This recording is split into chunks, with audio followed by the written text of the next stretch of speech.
This is Automobilista 2, I'm MoonieGT, and today we're testing out the new updates in AMS2.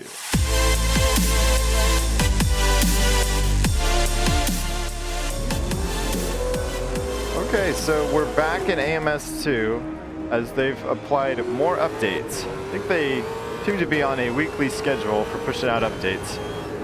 Oop. So this update is supposed to include more revisions to force feedback, physics and AI, and some very car-specific changes for things like the Super V8s, I think the Formula V10, but I'll try to remember to put a link to the patch notes in the description of the video. So let's dismiss one of those updates right away, and that's the force feedback. The force feedback has already been pretty good as far as I'm concerned, but that's a very personal kind of thing. Some people love the way some games drive and others don't. I really have no problems with the force feedback in AMS2. I'm using a G27. Things may be different for you, but to me it feels pretty good, and the Super V8's a really good example of force feedback feel, at least to me, that I really like feeling the weight shift in a car through the force feedback. And this car has so much roll and motion to it in the corners and in braking that you can feel that weight kind of, rolling around through the wheel, which I think gives you a good idea of what the tires are going to do, or how they're going to respond. But so anyways, force feedback feels good, but it's been feeling good to me for the last update or two, for a little while now. Brake feel has gotten better through the updates. This doesn't feel like it's changed all that much to me compared to the previous update. That's just going to take some more testing to determine if the brakes have really changed much in this new patch. But compared to other sims, I cannot push the brakes as hard, or my pedal as hard, in AMS2 as I can in Race Room or ACC. I'm using the Thrustmaster T-LCM pedals, and I have, if you're familiar with those pedals, I have the stiffest springs selected right now. And it's stiff enough in those games when I want to go full brake that it's a little bit of an effort. I mean, I'm sure there are the fancy pedal sets out there that require a lot more brake force than mine does, but upgrading from the G27, it's a significant amount of force to max out the brakes in some of those other sims. And in AMS2, I use half the travel, I feel like. And I've calibrated my pedals, and I have to push the pedals down really hard in the calibration screen to get them calibrated. But in racing a car like this, I don't need that much brake, because if I do, I just get lockups. So maybe there is some issue there with the brakes, but it doesn't affect my driving. I'm still able to drive fairly confidently. Maybe not as confidently as my other sims, but I see my HUD didn't save. I'm just now noticing I don't have the leaderboard up on the screen. So I do think there's some glitchiness with the HUD still, especially in VR. I'm unable to select several of the HUD elements to manipulate them when I go into the edit HUD layout screen. I think it's probably to do with the mismatch that exists between my headset resolution and my monitor resolution. To record, I run in a windowed mode because I just need 1080p, and I like to have the windowed mode so I can manipulate OBS and other things, but that may be causing a problem with some of the menus in AMS2 where I'm unable to actually cursor over them because it doesn't realize where the mouse is. But that's a small bug that maybe they'll get sorted. Whoa, I really have to brake a lot earlier than I think I need to for that corner.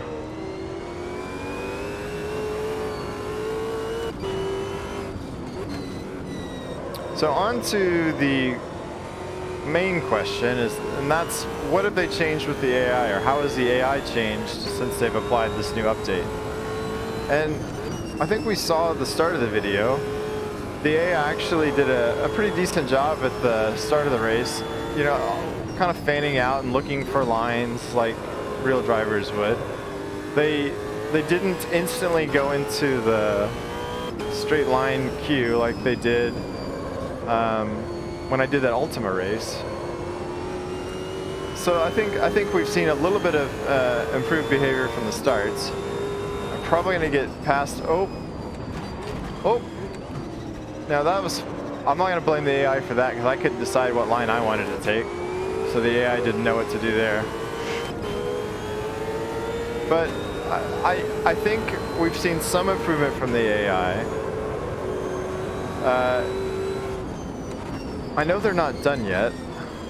They said they're going to keep working on things, but I think their intent now is that we're starting to get closer to what AI is just going to be like at launch for AMS2. And I think they're hoping that they've made some significant changes in this update. What I think still needs help is the relative speeds when you start changing all of the settings for the AI. There we go, I was finally able to get closer to that apex. So I started doing a bit of testing in the Super V8 at this track this morning to try the AI at a 90 setting with aggressiveness of 50.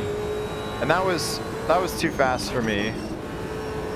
And I was able to do, I could keep up with the AI when I had it set to 80, but any little mistakes I had to pay pretty severe prices for. And so I've lowered it now to, we're at 70 and 50. And I think if I wasn't trying to talk and drive at the same time, I could probably be a little bit more competitive. But it's still, the AI is harder to find that right balance compared to ACC or Racestream so far.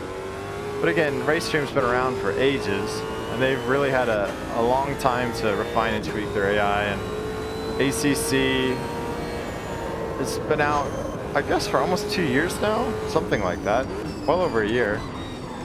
Which is hard to believe it's been that long already. So they've had more time to tweak and revise things, and I'm sure Riesler will be doing the same. But, so initial impressions about this AI, I can't tell you that it's fixed yet. That's going to take more testing, more trying out more cars and track combos to see how it's going, but it's not worse, I can tell you that. Well, there goes half of the race. I think now I'm going to get my head down and see if I can't catch up with some cars. This is also, I did select the night race on purpose because I wanted to demonstrate what AMS2 looks like at night, because it's great. The effect of the headlights is great, the tail lights. The cars look really good in the mirrors. Again, that's something that is definitely not wrong with AMS2 is graphics.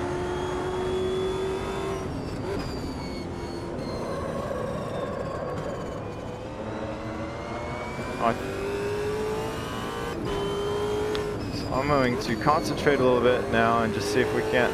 Oh, and I can see the headlights, the car coming up behind me. I don't know where he is. I wish we had radar. And I think Crew Chief works with this now. I really need to work on getting Crew Chief installed across my sims. I think I could use that. I don't know where he is now. He's behind me. Oh, that wasn't good. Took the inside line. Oh, okay, the air is a little aggressive there. He closed down on me, and I don't know that he needed to.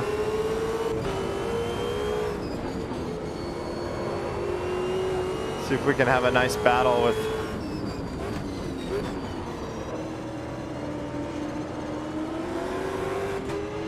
Oh, I shifted too soon. Now this is going to be tricky because I feel like they get to brake later and harder than I can. So executing this stuff.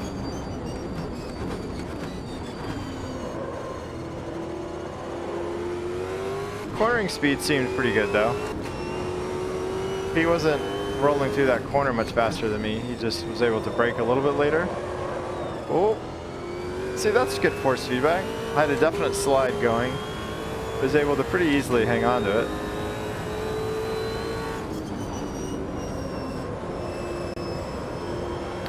And I think it's fair to say that Race Room doesn't get to be crowned the king of sound in sim racing, because ACC sounds great, and this sounds really good too. I have no complaints with the sound in AMS2, so we're just going to start saying they all have good sound. Oh!